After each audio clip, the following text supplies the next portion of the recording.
여러분 안녕하십니까? 새해 들어 하루도 빠짐없이 상승 랠리를 펼치고 있는 코스피가 4,800선마저 돌파하면서 이번 주 거래를 마쳤습니다. 새해 들어서 하루도 빠지지 않고 매일 오르고 있는데요. 증시가 이렇게 뜨겁게 달아오르면서 코스피 시가총액도 사상 첫 4천조 원을 넘어섰습니다. 정부는 코스피 5천 달성과 자본시장 활성화를 위한 세제 당근책도 확정했습니다. 이제 꿈의 5,000포인트도 코앞으로 다가왔습니다. 신다미 기자. 네, 신다입니다. 코스피가 또 올랐군요. 마감 상황부터 전해주시죠. 네, 코스피는 어제보다 0.9% 오른 4,840.74에 장을 마쳤습니다. 장이 열리자마자 코스피는 4,800선을 넘긴 후 장중 사상 최고가를 또다시 경신하기도 했는데요. 코스피가 5,000피를 달성한 데까지는 3.29%만 남겨두고 있습니다. 코스피의 전체 시가총액도 4천조 원을 넘어섰는데요. 지난해 10월 15일 3천조 원을 넘어선 지 약 석 달 만에 1천조 원이 증가한 겁니다. 코스피는 새해 들어 10일 연속 상승세를 보이고 있는데요. 외국인이 4천억 원, 기관이 3,300억 원 넘게 사들이며 지수를 끌어올렸습니다. 오늘은 삼성그룹 계열사들 상승세가 눈에 띄는군요. 네, 먼저 세계 최대 파운드리사인 TSMC가 어제 역대 최대 실적을 발표하면서 삼성전자는 장중 14만 9,500원을 기록하며 장중 최고가를 갈아치웠습니다. 삼성금융 계열사인 삼성생명과 삼성증권도 각각 5.83%, 1.46% 반등했는데요. 삼성금융 계열사가 국내 최대 가상자산 거래소 업비트의 운영사인 두나무의 지분 인수를 검토하고 있다는 소식이 영향을 미친 것으로 풀이됩니다. 환율 부담에도 안정적인 실적을 낸 항공주도 날아올랐는데요. 예상치를 상회하는 실적을 낸 대한항공은 5.65% 올랐고 아시아나와 제주항공, 진에어 모두 상승 마감했습니다. 코스피온 통해 코스닥도 0.36% 올라 954.52에 장을 마쳤습니다. SBS 비즈 신다입니다. 미국 재무부 장관이 외환시장에 구두 개입하는 사상 초유의 일까지 벌어졌지만 달러 환율은 하루 만에 다시 반등했습니다. 대규모 배당금 유출도 우려되면서 오는 4월이 정부의 관리 능력의 시험대가 될 것이란 전망이 나옵니다. 이어서 이민우 기자입니다. 달러원 환율은 어제보다 3원 90전 오른 1,474만 60전의 주간 거래를 마치면서 다시 1,470원대로 올라섰습니다. 스콧 베센트 미국 재무부 장관이 한국의 통화가 왜곡됐다는 우려를 내비친 후 1,460원대로 내려왔지만 곧바로 되돌려진 겁니다. 고환율 부담 속에 한국은행은 기준금리를 8개월째 유지했고 통화정책 방향문에서 추가 인하 문구까지 삭제했습니다. 사실상 금리 인하 사이클에 마침표를 찍었다는 해석입니다. 우선 환율이 중요한 결정 요소였다는 것은 부정할 수 없는 사실이고요. 앞으로 좀 안정화를 위해서는 단기적으로 시장의 수급 쏠림, 환율이 계속 절하될 거라는 기대 이런 것들을 바꿔줘야 될 필요는 지금도 계속되고 있다고 보고 있습니다. 통화정책에 더해 정부는 금융, 거시건전성 조치를 통해 환율 변동성 관리에 나서고 있습니다. 다만 지난해 12월부터 누적된 조치들이 일시적인 환율 누름에 그치면서 시장에서는 1,500원대 환율 가능성에 대한 긴장감이 짙어지고 있습니다. 특히 오는 4월 세계국제지수 WGBI 편입효과와 배당금 송금이 맞물리며 환율이 시험대에 오를 전망입니다. 이제 4월 달에 이제 배당금 송금 수가 많아서 나간 부분들인데 WGBI 이제 편입이 되기 때문에 커버가 되지 않을까 좀 생각을 하고 있습니다. 지금 시간이 흔들리게 되면 이제 원화의 약세 심리 자체가 더 가속화될 수 있는 부분들이 있어서 반도체를 제외하면 뚜렷한 성장 동력이 보이지 않아 우리 경제의 K자형 성장 방정식도 고환율을 고착화할 수 있다는 우려도 제기됩니다. SBS 비즈 이민우입니다. 이렇게 고공행진하는 환율을 방어하기 위해 외환당국은 금융권과 산업계까지 전방위적으로 압박 수위를 높이고 있습니다. 하지만 근본적인 처방 없는 이런 대응 방법을 두고 관치금융 부작용 우려와 함께 과연 실효성은 있을 것인지 의문부호가 붙고 있습니다. 이어서 김성훈 기자가 보도합니다. 정부가 대기업 60여 곳뿐 아니라 중소 중견기업 1,000여 곳에 수출 대금 검사에 들어갔습니다. 세관에 신고된 수출입 금액과 은행을 통해 지급 수령된 무역 대금 간의 편차가 크다고 보여지는 1,138개 조사 대상 후보 기업군을 선정하였으며 해당 기업군을 대상으로 외환 검사를 실시할 계획입니다. 불법 외환 거래만 잡겠다지만 기업들은 사실상 달러를 매도하라는 압박 신호로 받아들이고 있습니다. 조사 자체가 부담이죠. 기업에 따라서 대금을 해외 투자 쪽으로 연결해서 바로 투자를 할 수도 있고 여러 가지 것들이 있을 수 있는데 금융감독원은 오는 19일 주요 은행 부행장들을 소집해 외화예금 쏠림 현상과 관련한 당부 사항 등을 전할 예정입니다. 당국은 은행뿐 아니라 보험, 증권사까지 전 금융권의 공격적인 외환상품 영업과 마케팅이 개인 투자자들의 달러 투자 수요를 자극하고 있다고 보고 있습니다. 환차익을 남길 수 있는 기회가 있는데 그걸 포기할 것이냐. 너무 과도하게 개입하는 것은 그렇게 바람직하지 않고 또 효과도 별로 없을 거라고 생각하고요. 지난해 해외 주식 투자 흐름을 보면 국내 상장 해외 상장지수 펀드 ETF를 통한 달러 유출이 개인과 정부기관 투자보다 압도적으로 많았습니다. 외환당국은 고환율 상황이 이어지면 개인과 기업의 달러 거래 행태에 영향을 줄 수 있는 거시 건전성 조치를 추가로 취할 수 있다고 경고했습니다. SBS 미즈 김성훈입니다. 이처럼 달러 원환율이 백약이 무효라고 할 정도로 계속해서 치솟자 해외 주식 마케팅에 열을 올리고 있던 증권사들도 태세를 전환했습니다. 정부 압박으로 증권사들도 국내 주식 활성화에 주력하고 있는 모습입니다. 자세한 내용 취재 기자 연결해 알아보겠습니다.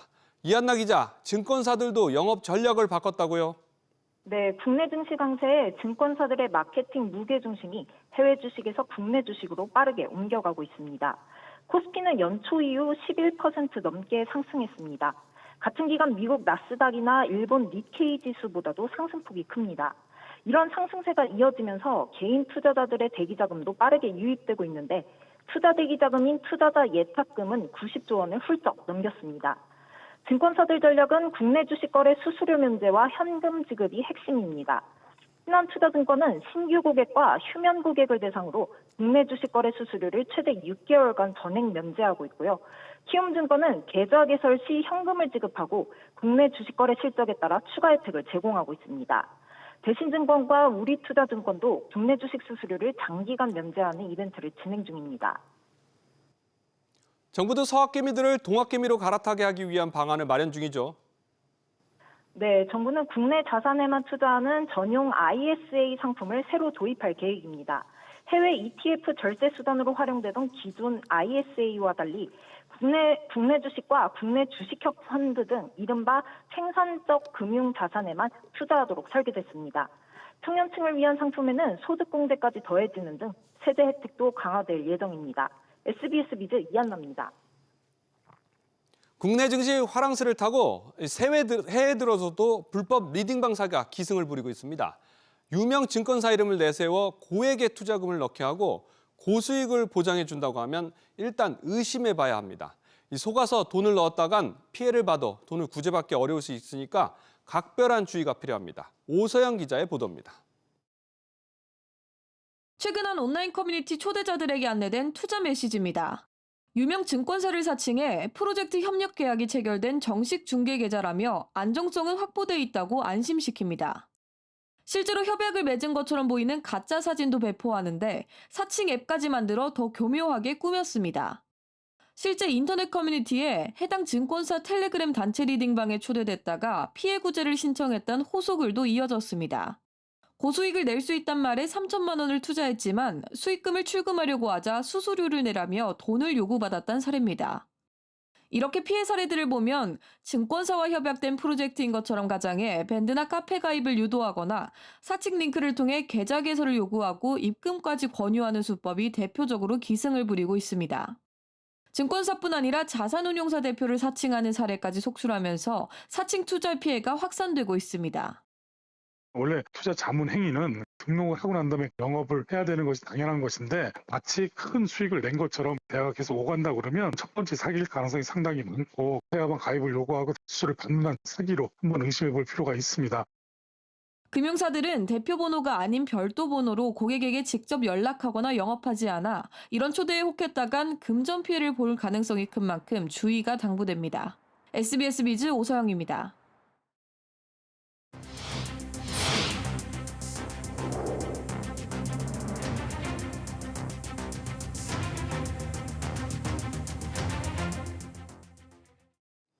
정부가 입지가 좋은 고가의 1주택자까지 겨냥한 보유세 인상 가능성을 시사했습니다. 이른바 똘똘한 한 채 보유자의 세부담이 크게 늘어날 수 있는 겁니다. 현재 소득세에 비해서 주택에 매기는 보유세와 양도세는 상대적으로 과세표준 구간이 정교하지 않은 상황입니다. 김한진 기자. 네, 김한진입니다. 1주택자 세금 폭탄 우려가 커질 수 있겠는데 이거 어디서 나온 얘기입니까? 네, 김용범 청와대 정책실장이 한 신문과의 인터뷰에서 주택 공급 정책 이후로 세금 문제를 고민해야 한다며 한 말인데요. 같은 한 채라도 소득세처럼 20억, 30억, 40억 원 등 구간을 더 촘촘히 해서 보유세를 달리 적용하는 것을 진지하게 고민할 필요가 있다고 밝혔습니다. 소득세는 누진제 적용에다 최고 세율도 45%까지 올라가지만 주택 보유세와 양도세는 과세 표준 구간이 상대적으로 단순해 조세 형평성에 문제가 있다는 논리에서인데요. 공급 확대만으로는 시장이 진정되지 않을 경우를 대비한다는 구상으로 풀이됩니다. 다만 청와대는 아직 구체적인 단계는 아니라며 확대 해석에는 선을 그었습니다. 이 세제 개편과 관련돼서는 신중하게 접근해야 될 문제라는 인식을 갖고 있습니다. 그 여러 가지 지금까지 문제점들이 지적돼 왔으니까 그거에 대해서 검토할 수는 있다 정도의 원론적인 수준이지 언제 어떻게 해서 이걸 어떻게 고치겠다 이런 식의 어떤 구체성을 갖고 있지는 않은 걸로 알고 있습니다.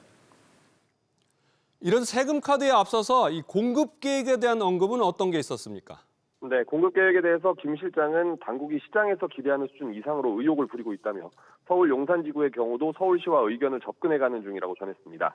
그러면서 파출소나 우체국 등 정부 국유지나 노후청사 등을 복합 개발할 수도 있다며 태릉 체력 단련장 등 과거에 고려하지 않았던 곳도 포함해 신규 개발할 수 있는 큰 규모를 생각 중이라고 덧붙였습니다. 토지거래 허가제에 대해서는 관련법에 따르면 1년마다 한 번씩 집값 동향을 점검하게 돼 있다며 올해 말까지 유지하겠다고 말했고 재건축 초과이익 환수제에 대해서는 내부적으로 여러 의견이 있지만 아직 모아지지 않았다고 밝혔습니다. SBS 비즈 김한진입니다. 정부의 강력한 규제에도 불구하고 한강벨트와 이 강남권을 중심으로 한 서울 집값 고공행진은 계속되고 있습니다. 강남 3구를 중심으로 이른바 10평대 소형 아파트 가격이 잇따라 신고가를 경신하고 있습니다. 대출 규제로 중대형 주택 매입이 어려워지자 이 면적을 줄여서라도 핵심지로 이동하려는 수요가 늘어난 영향입니다. 여기에다 올해 서울과 수도권 아파트 입주 물량까지 큰 폭으로 줄어들 것으로 예상되면서 아파트값 추가 상승에 대한 우려도 커지고 있습니다. 취재 기자 연결해 보겠습니다. 박연신 기자. 네, 박연신입니다. 서울 강남 소형 아파트 요즘 신고가 거래가 잇따르고 있다고요? 어느 정도 수준입니까? 네, 정부가 6억 원 초과 주택담보대출을 제한하면서 중대형 아파트 매입이 사실상 어려워졌는데요. 그 결과 평수를 줄이더라도 입지가 좋은 강남으로 가자는 수요가 소형 아파트로 몰리고 있습니다. 실제로 강남과 송파 등 주요 단지에서는 전용 30에서 40제곱미터대 소형 아파트가 17억 원에서 19억 원에 거래되며 잇따라 최고가를 새로 쓰고 있습니다. 집이 좁아도 가격 방어력과 향후 상승 가능성이 높다는 인식이 작용한 것으로 보입니다. 강력한 규제 속에서도 여전히 똘똘한 한 채로 수요가 몰린다는 뜻이군요. 네, 만성적인 주택 공급 부족이 가장 큰 원인으로 꼽힙니다. 올해 서울 아파트 입주 물량은 1년 전보다 60% 가까이 줄어들 것으로 예상되고 있습니다. 여기에 다주택자 규제가 강화되면서 수요가 서울 핵심지에 이른바 똘똘한 한 채로 집중되는 흐름도 이어지고 있습니다. 특히 강남과 용산 등 상급지 재건축과 신축 단지 중심으로 신고가 거래가 잇따르고 있는데요. 이런 가운데 주택산업연구원은 올해 서울주택 매매 가격이 4% 넘게 상승한 것으로 전망했습니다. SBS 비즈 박연신입니다. AI 반도체 열풍이 불러온 반도체 가격 상승이 업계를 넘어서 이제 소비자들에게 물가 부담으로 이어지고 있습니다. 새학기를 앞두고 메모리 반도체 공급 부족으로 노트북부터 스마트폰까지 일상에서 쓰는 전자제품 가격이 일제히 줄줄이 오르고 있습니다. 김동필 기자가 보도합니다. 삼성전자가 CES 2016에서 첫 공개한 갤럭시북 6 시리즈입니다. 국내엔 오는 27일 출시 예정인데 전작보다 최대 85만 원 오른 가격에 업계가 술렁였습니다. 30%에 달하는 인상폭입니다. 특히 엔비디아 RTX 5070을 탑재한 울트라의 경우 500만 원에 육박합니다. 이는 한국만의 현상이 아닙니다. 미국에서도 주요 노트북 제조사들이 올해 1분기 10에서 20% 가격 인상을 예고했고 유럽 시장에서는 일부 모델이 품절 사태를 빚고 있습니다. 원인은 글로벌 메모리 반도체 쇼티지입니다. 작년 3월 1달러대였던 범용 디램 가격은 12월 9.3달러로 6배 뛰었습니다. 업계에선 1분기에도 55% 이상 오를 것으로 예상하고 있습니다. D램의 이제 고사양들이 이제 AI 반도체 때문에 수요가 늘어났고요. HBM 메모리도 D램의 적층 구조이기 때문에 D램이 폭발적으로 수요가 늘어난 거예요. 그러니까 이제 공급이 문제가 생기는 거고, 범용 메모리도 가격이 올라가고. 제조사들의 원가 부담은 한계에 달했습니다. 일각에선 제조 원가에서의 메모리 비중이 기존보다 2배 이상 뛰었다는 말도 나옵니다. 부담은 소비자에게 전가되고 있습니다.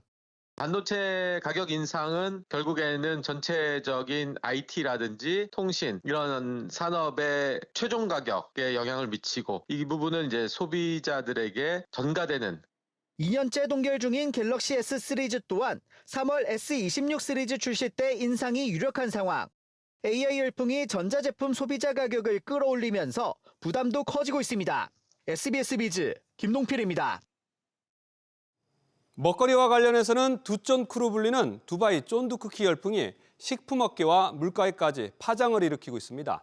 고환율과 맞물려서 관련 수입 식재료 값을 끌어올리는 것뿐만 아니라 서민들의 간식인 붕어빵 값까지 끌어올리고 있습니다. 이어서 김한나 기자가 보도합니다. 영하의 날씨에 30분 이상 줄을 서도 맛보기가 쉽지 않습니다.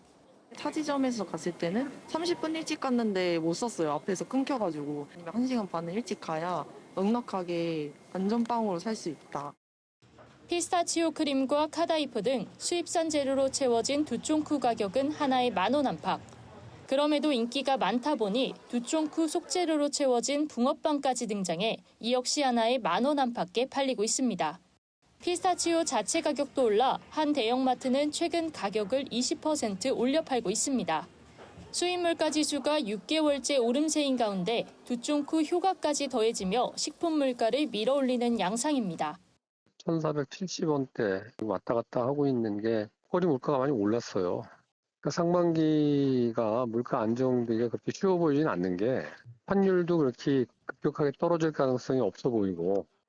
수입 닭고기 물가도 1년 사이 30% 넘게 뛴 가운데 수입 물가가 시차를 두고 소비자 물가에 반영되는 만큼 물가 부담은 갈수록 커질 전망입니다. SBS 비즈 김한나입니다. 당장이 올해를 보이스피싱 근절의 원년으로 삼은 가운데 금융사들에게 공동 책임을 지우려는 관련 입법에도 속도가 붙고 있습니다. 금융권에서는 은행 잘못이 없어도 피해액을 물어주도록 한 무과실 책임제가 최대 화두인데, 그래서 은행들은 통신사들까지 끌어들이면서 이 법안 통과를 앞두고 막바지 설득 작업에 나섰습니다. 어떤 내용인지 유선우 기자가 취재했습니다. 금융사 잘못이 없더라도 보이스피싱 피해액을 최대 전액까지 물어주도록 한 통신사기 피해 환급법 개정안. 지난달 국회에 발의돼 상임위원회 심사를 앞두고 있습니다. 은행권에선 피해 보상 책임 주체를 금융사로만 한정하지 말아달라는 막바지 설득 작업에 들어갔습니다. 금융당국에는 이런 우려와 요청 사항을 담은 의견을 이달 보냈고, 이르면 다음 주 국회에도 의견서를 제출합니다. 같이 금융사들에게도 책임을 지우는 것들이 정책의 영향이나 이런 것들에 있어서 좀 더 좋지 않을까? 보이스피싱은 시작점이 통신 인프라를 통하는데 금융사에만 책임을 지게 하는 건 형평성에도 어긋나고 실효성도 부족할 거란 지적입니다. 따져보면은 당연히 그 비중이 제일 큰 데가 통신사인 거거든요. 통신사도 거기에 책임을 져야 되는 거죠. 금융당국은 당장 이번 법 개정안은 이동통신사까지 포함할 수는 없다는 입장입니다. 원칙적으로 필요한 부분도 있다라고 생각은 하고 있어요. 다만 이제 이게 실제로 입법화가 이루어지고 하려면 부처나 이제 기관들과도 좀 소통이 좀 있어야 되고. 하지만 주무부처인 과기정통부에선 통신사에는 이미 불법 개통과 관련해 등록 취소나 영업 정지까지 하도록 하는 제재 강화 조치를 마련 중이기 때문에 보상 책임까지 지우는 건 이중 규제가 될 수 있어 검토하지 않는다는 입장입니다.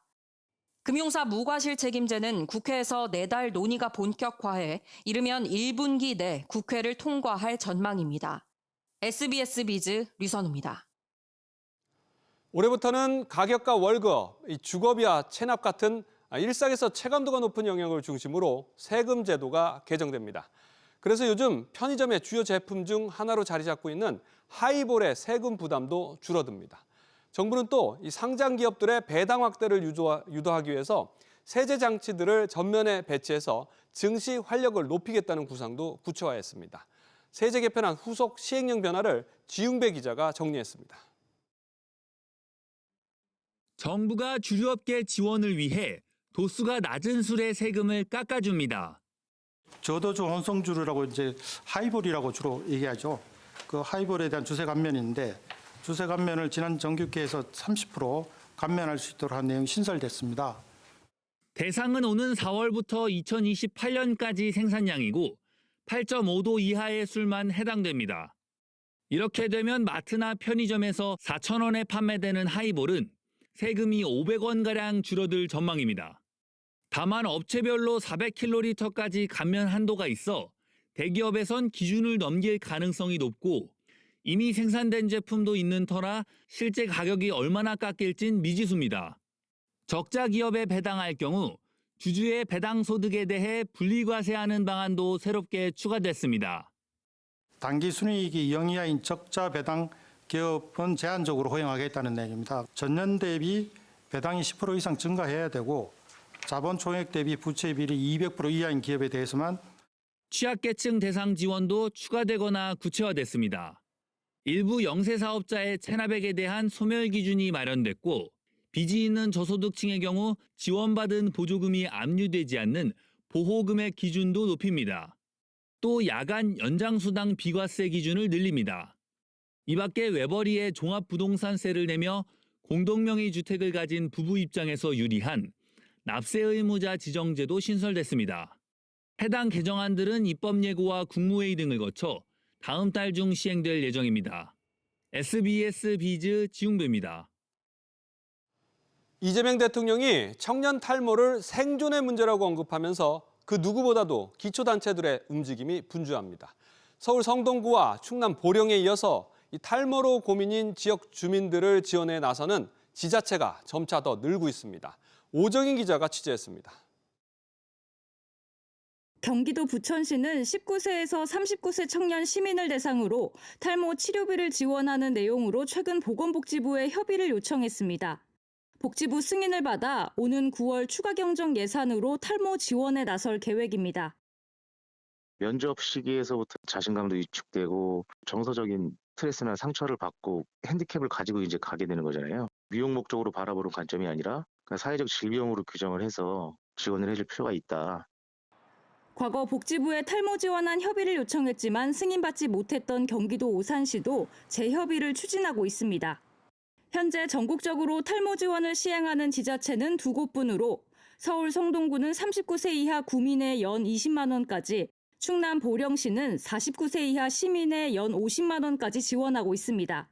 탈모 치료라고 하는 게 질환으로 본다면 만성질환에 가까운 개념이라 비용 지원은 오랫동안 소요가 되거든요. 재정의 건전성 측면에서 바라보는 게 중요하다고 생각합니다. 탈모 환자 가운데 2030 청년 비중이 40%를 넘긴 가운데 복지부는 건강 바우처에 탈모 치료를 포함하는 방안 등을 검토하고 있습니다. SBS 비즈 오정인입니다. 온라인 이커머스 쇼핑이 유통업계 대세가 되면서 고전하고 있던 대형마트와 백화점 같은 이 전통 오프라인 유통 공룡들이 발상의 전환에 나섰습니다. 체험적 요소와 박리담의 이점을 갖춰서 이 떠나갔던 고객들이 다시 찾아오도록 만든다는 전략입니다. 정대한 기자의 보도입니다.